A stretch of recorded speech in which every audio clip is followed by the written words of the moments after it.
Assalamu alaikum. Today we will discuss about this picture of your medium Robbins. This is figure 14.3. In order to start your chapter of kidney, chapter number 14 of medium Robbins, you must understand about this picture. This is the whole crux of the glomerulonephritis. If you understand this picture, then it would be easy for you to understand the pathogenesis of the individual types of the glomerulonephritis. Okay, the whole concept is hidden in these first two lines. Just try to understand these two lines, somewhat conceptually try to understand it. Okay, just listen it carefully. Here, he or she says, the writer says that deposition of circulating immune complexes occurs. What is this? This is actually here is the pathogenesis shown that pathogenesis in the pathogenesis of the glomerulonephritis. There can be either immune mediated disease. There can either be non-immunological mechanisms like podocyte injury, which I have told you before in the video of the normal structure of the glomerulus, that what is the podocyte, and then nephron loss can also occur. Number two thing is immune mediated, like maybe any immune complexes are being formed. Now, what are the types of the immune complexes? Here it is written that immune complex can either be circulating immune complex. What it means? Immune complex, what is immune complex? Antigen and antibody together meet or join to form this immune complex. This is the immune complex. And he says, writer says that this is circulating immune complex, that this immune complex is coming from the circulation, is coming from your blood, and it is depositing in the kidney, right?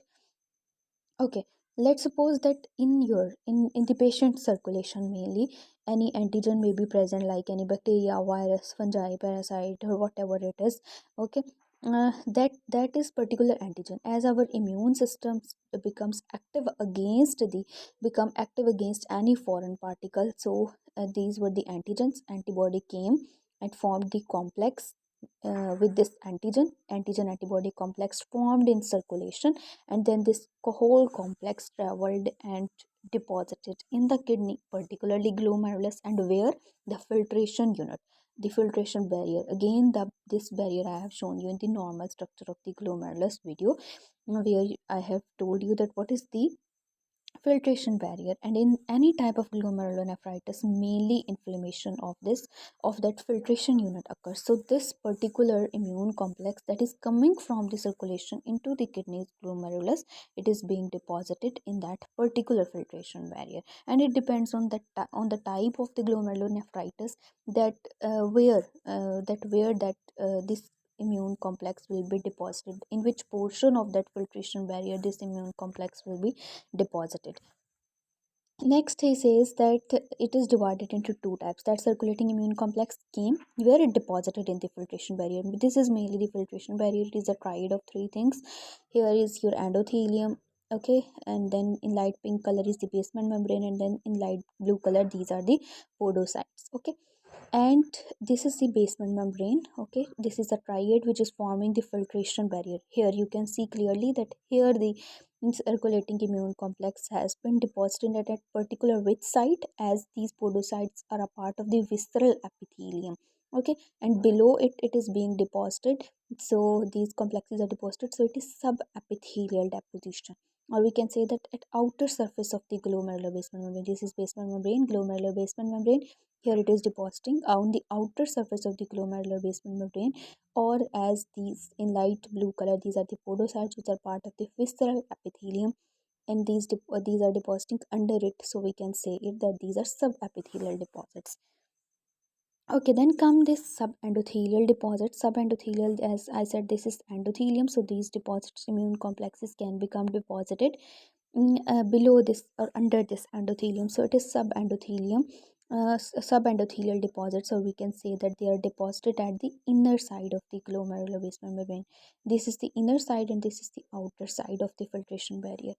And number third thing is that in mesangium, these are the cells between the capillaries, okay, and fills that space. So they are also called filler cells. So on the mesangium, these immune complexes can also become deposited. Okay, so in all of the cases, if we do immunofluorescence, granular immunofluorescence will be seen. Why we do immunofluorescence? if we want to see that which particular type of immune complex is being deposited, either it is IgG, IgM, or C3, or whatever it is, we want to see that particular type of immune complex, that which type is this, we do immunofluorescence, right?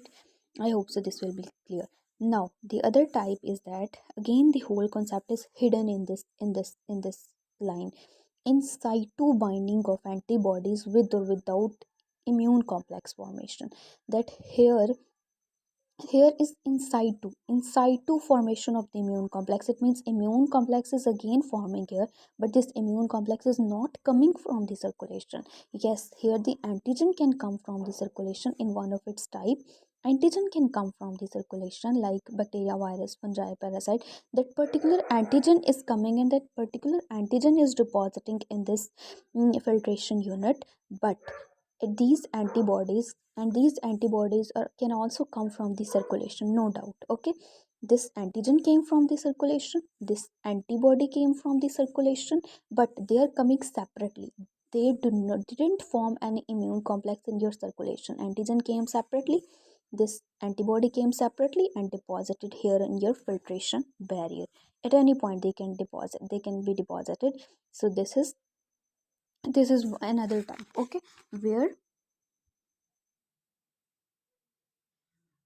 you can see that antigen came from the circulation, antibody came from the circulation separately, and then they deposited in the kidney. This is a type of planted antigen. We call it as planted antigen. Like antigen planted from the circulation into the filtration unit of the glomerulus, then antibody came, and then the complex is formed inside to what, in the kidney.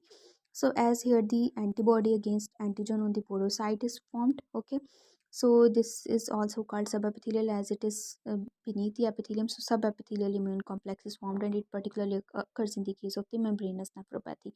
Then comes the antiglomerular basement membrane antibody. Here it is the fixed antigen. It means here the antigen was already present in the glomerular basement membrane, and actually it is not the antigen, it is the normal structure, any normal structure of the glomerular basement membrane, which is present in all the normal persons.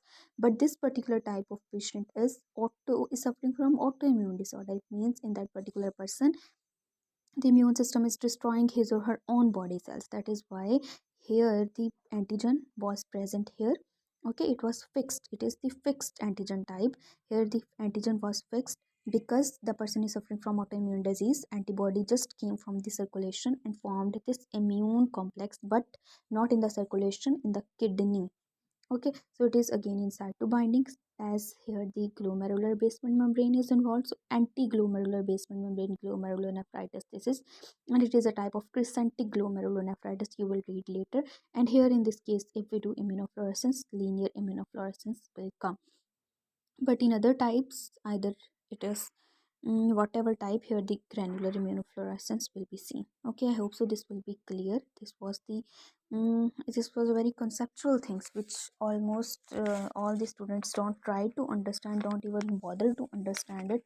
And we all are students, so it is not our fault. I hope so this will be clear. Thank you very much.